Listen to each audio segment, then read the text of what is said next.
Hey guys, it's Simply Obsessed. Welcome to my channel and welcome to another room build. So before we get started, I do have to put this out there. This is another nursery. I know I've been sharing a lot of nurseries lately.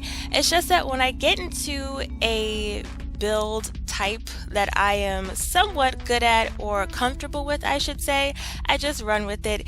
And bedrooms are my favorite rooms to build. I find them a lot easier than any other type of room build, and I recently got into nurseries and I'm having so much fun with them. So here I am with another nursery. I promise you guys, my next room build will not be a bedroom or a nursery. I'm going to step out of my comfort zone and do something different. But today I have another nursery, and this nursery is kind of cool because it's a vampires nursery, and I want to take a second to thank Chip Shake Games for the whole theme idea for today's build.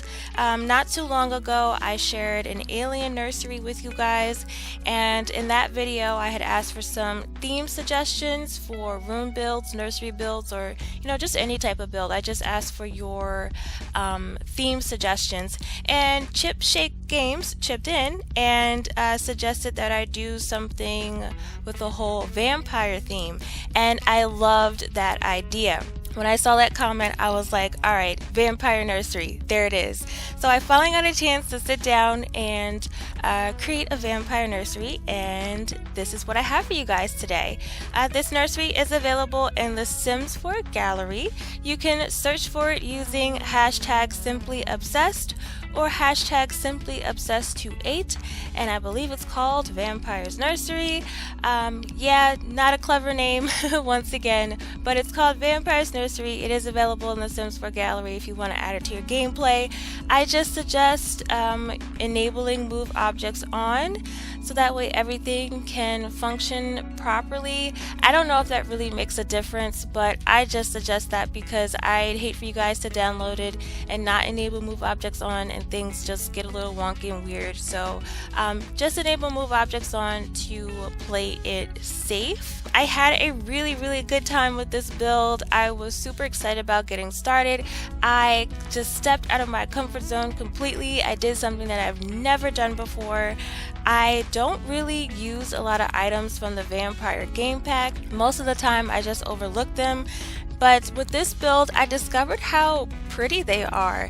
They're just they're really nice. I don't know what it is. The vampires aren't really my thing, but the Vampires game pack has some really nice items, like the wardrobe and the artwork and the lighting and the rug. Like, the Vampires game pack has some pretty nice items, and I'm kind of mad that I've overlooked them for so long.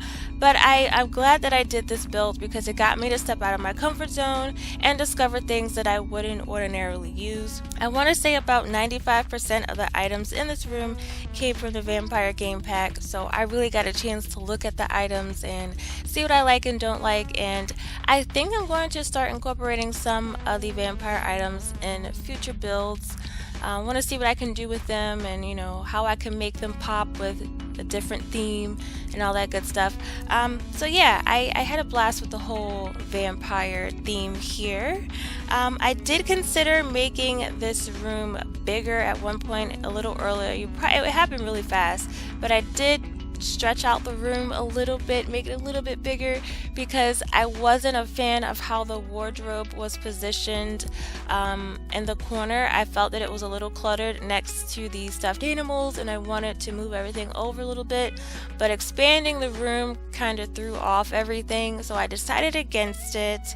I came in at a little under an hour when building this room. I stuck to my 60-minute time limit. It took me 57 minutes to build this room, and I was just super proud of myself because you guys know I'm indecisive. It could take me 20 years to build a room, but I did this in under an hour. Pretty proud of myself. I think it worked well because I was really excited about the theme and I already had an idea in mind. But yeah, I had a blast with this and it took me less than an hour. I didn't really really run into many hiccups with this build. The only thing that kind of gave me trouble was choosing carpeting for this room. So this room does not have a rug. What I did was I chose carpeting and placed it in the center of the hardwood flooring to make it look like a rug. When I started this build, I knew that I wanted to use a carpeting that came with vampires because I think it's really nice. But when I placed it in the room, I didn't think that it looked right, so I just decided against it. I ended up using, I think it's base game carpeting. You'll see that a little later. And what I did to make it look like a rug is I placed it's technically fencing in the game, but it's like a really thin, small, skinny little divider that you could use as fencing. I surrounded the carpeting with that whole tiny fencing thingy. I know that I'm butchering what it is, but it's in the fencing section, and it's like a little tiny divider line. I placed that around the carpeting to create the look of a rug. I think it kind of worked. I don't know, I'm not sure, but I just didn't want to have carpeting there. I wanted to have like something on the edge to make it look like a rug. And yeah, we're pretty much nearing the end of this whole room build. I add a bookshelf.